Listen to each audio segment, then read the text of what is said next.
3 जनवरी 2026 रात के 2 बजे कैरेकस के लोग गहरी नींद में इस बात से बिल्कुल अनजान कि उनके सर के ऊपर का एयर स्पेस अभी अर्थ का सबसे कॉन्टेस्टेड ज्योग्राफी बन चुका है। महीनों से रूमर्स उड़ रही थी, इन्वेजन की, कूप्स की, फॉरेन मर्सनरीज की, लेकिन इस शनिवार की सुबह जो हुआ वो कोई रूमर नहीं था, वो था operation absolute resolve. US President Donald Trump has confirmed the US has successfully carried out a large-scale strike against Venezuela.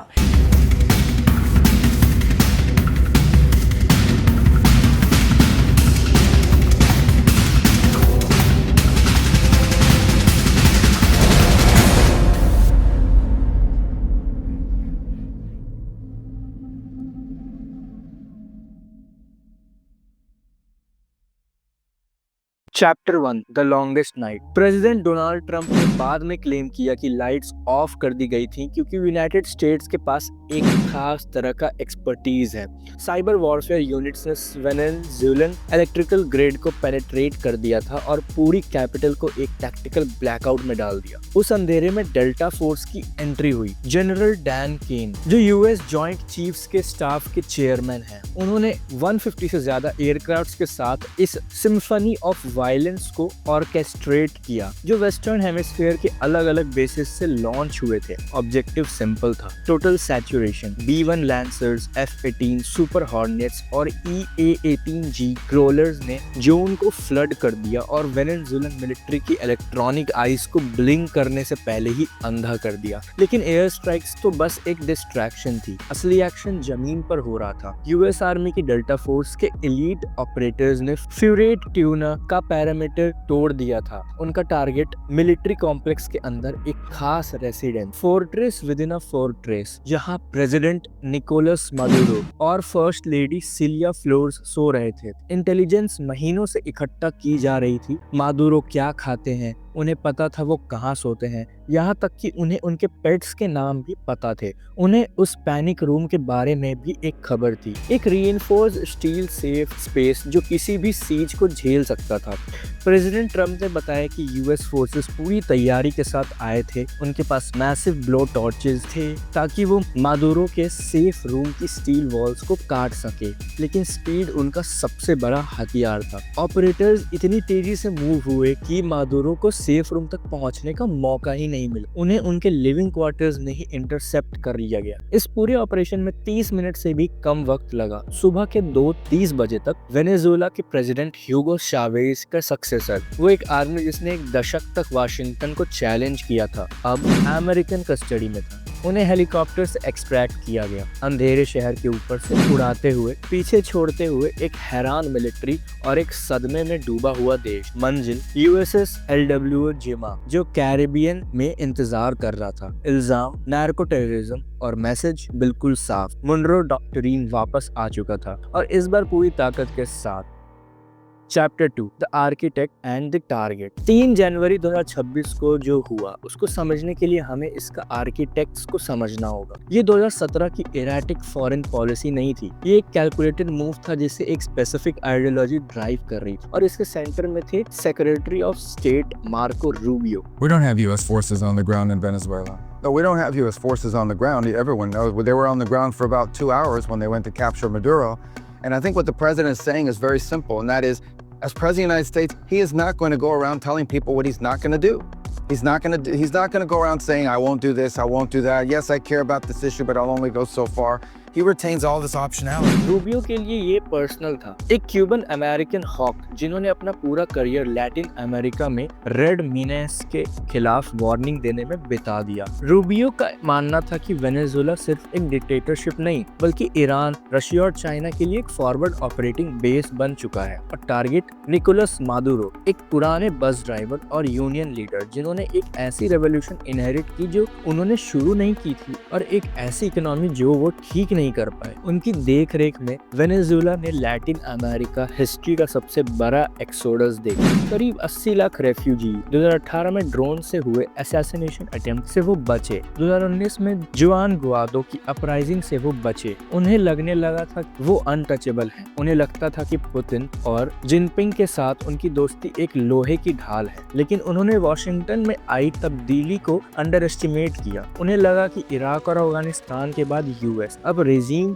Change में इंटरेस्ट नहीं रखता, लेकिन उन्होंने नार्को टेररिज्म लेबल का हिसाब नहीं लगाया। 2020 में यूएस डिपार्टमेंट ऑफ जस्टिस ने मादुरो को इंडिक्ट किया और इल्जाम लगाया कि वो कार्टेल दे लॉस सोल्स यानी कार्टेल ऑफ द सन्स को लीड कर रहे हैं। आरोप ये था कि वेनेजुएलन स्टेट खुद ड्रग ट्रैफिकिंग के साथ मिल गई है और यूएस में कोकेन फ्लड कर रही है। यह लीगल फ्रेमवर्क ही वो चाबी थी। इसने ट्रम्प एडमिनिस्ट्रेशन को ये मौका दिया कि वो इस इन्वेजन को एक किसी सोवरेन नेशन के खिलाफ वॉर की तरह नहीं, बल्कि एक क्रिमिनल सिंडिकेट के खिलाफ पुलिस एक्शन की तरह दिखा सके। यही लॉजिक 1989 में पनामा इन्वेड करके मैनुअल नोरिगा को पकड़ाने के लिए यूज किया गया था। हिस्ट्री खुद को दोहरा रही, लेकिन इस बार पैमाना बहुत बड़ा और खतरनाक था। Chapter 3 the buildup operation southern spear. ये इन्वेजन जनवरी 3 को शुरू नहीं हुआ। इसकी शुरुआत महीनों पहले ऑपरेशन सदर्न स्पीयर के साथ हो चुकी थी। 2025 के आखिरी महीनों में यूएस ने मैसिव नेवल बिल्डअप शुरू किया। दिखावे के लिए ये काउंटर नारकोटिक्स मिशन था, लेकिन साल में ये एक सीज था, एक घेराबंदी। 2025 के ऑटम में यूएस मिलिट्री ने एग्रेसिव मैरीटाइम इंटरडिक्शंस किए। उन्होंने वो बोट्स डुबा दी जिन पर ड्रग्स होने का शक था। उन्होंने क्यूबा जाने वाले ऑयल टैंकर्स को सीज कर लिया। इन छोटे मोटे ऑपरेशंस में 100 से ज्यादा लोग मारे गए। डिप्लोमेसी मर चुकी थी। 2024 के डिस्प्यूटेड इलेक्शन जिसमें अपोजिशन ने एडमुंडो गोंजालेस की लैंडस्लाइड विक्ट्री का दावा किया था, ताबूत में आखिरी कील साबित हुए। यूएस ने कुछ ऑफ रैंप्स ऑफर किए थे। अफवाहें थी कि एक डील हो सकती है जिसमें मादुरो देश से बाहर चले जाए। ट्रंप ने बाद में दावा किया कि मादुरो ने लास्ट मिनट पर नेगोशिएट करने की कोशिश की, लेकिन तब तक दरवाजे बंद हो चुके थे। व्हाइट हाउस ने फैसला कर लिया था कि शाविस्ता स्ट्रक्चर को इंटैक्ट छोड़ना शायद वाइस प्रेसिडेंट डेल्सी रॉड्रिगेज के अंडर उन्हें मंजूर नहीं था। उन्हें सांप का सर चाहिए था। Chapter 4 the great divide right versus left. United states में रिएक्शन तुरंत आया और पॉलिटिकल लाइंस पर बटा हुआ था। रिपब्लिकन बेस के लिए ये एक जीत थी, अमेरिकन स्ट्रेंथ का सबूत। राइट विंग का नैरेटिव साफ था, ये वॉर नहीं, ये लॉ इन्फोर्समेंट है, ये एक्शन में मोन्रो डॉक्ट्रिन है। उनका मानना था कि नार्को स्टेट एक इमिनेंट थ्रेट है और प्रेसिडेंट के पास देश को प्रोटेक्ट करने की पूरी पावर है। लेकिन अमेरिकन लेफ्ट के लिए ये रेड एक कॉन्स्टिट्यूशनल क्राइसिस और खतरनाक प्रेसिडेंट थी। डेमोक्रेट्स ने इराक 2.0 की वार्निंग दी। उनका कहना था कि डिक्टेटर को हटाना आसान है, लेकिन एक टूटे हुए देश को दोबारा बनाना, वहीं पर एम्पायर्स खत्म हो जाते हैं। बॉर्डर के उस पार लैटिन अमेरिका के लीडर्स खौफज़दा थे। ब्राजील के लुला दा सिल्वा ने इसे अनएक्सेप्टेबल लाइन कहा। कोलंबिया के गुस्तावो पेट्रो ने रेफ्यूजीज और वायलेंस के डर से बॉर्डर पर ट्रूप्स भेज दिए। लैटिन अमेरिका के लिए ये कोल्ड वॉर के भूत का वापस आना था। पिनोशेट का भूत, बे ऑफ पिग्स का भूत, यहाँ तक कि जो लीडर्स मादुरो को पसंद नहीं करते थे वो भी इस नए प्रेसिडेंट से डर गए। अगर यूएस वेनेजुएला के प्रेसिडेंट को उठा सकता है तो कौन सेफ है?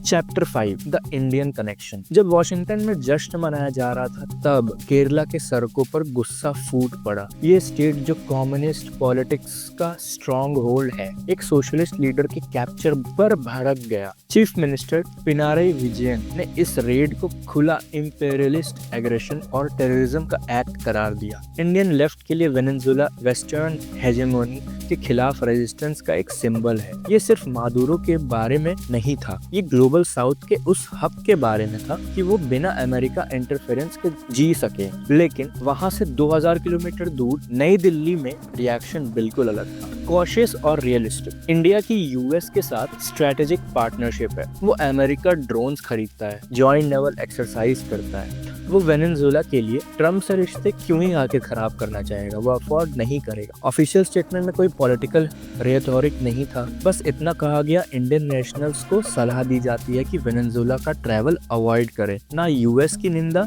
ना मादुरो का सपोर्ट। बस वहाँ फंसे 50 एनआरआईज और 30 पीआईओज की सेफ्टी पर प्रैग्मेटिकली फोकस किया गया। लेकिन इस खामोशी की वजह क्या थी? ऑयल। वेनेजुएला के पास दुनिया के सबसे बड़े बड़े ऑयल रिजर्व्स हैं। इंडिया, जो दुनिया का तीसरा सबसे बड़ा ऑयल कंज्यूमर है, उसके वहाँ गहरे इंटरेस्ट्स हैं। ओएनजीसी विदेश (OVL) ने वहाँ के ऑयल फील्ड्स में मिलियंस इन्वेस्ट किए हैं। सैंक्शंस की वजह से इंडिया के $600 मिलियन से ज्यादा के डिविडेंड्स वहाँ फंसे हुए हैं। मादुरो का कैप्चर इंडिया के लिए एक पैराडॉक्स है। एक तरफ इससे स्टेबिलिटी खत्म होती है, दूसरी तरफ अगर वहाँ कोई यूएस फ्रेंडली गवर्नमेंट आती है और सैंक्शंस हटाए जाते हैं तो शायद इंडिया को अपना पैसा वापस मिल जाए। इंडियन रिफाइनरीज जो वेनेजुएला के हैवी क्रूड को प्रोसेस करने के लिए बनी है, इंतजार कर रही है।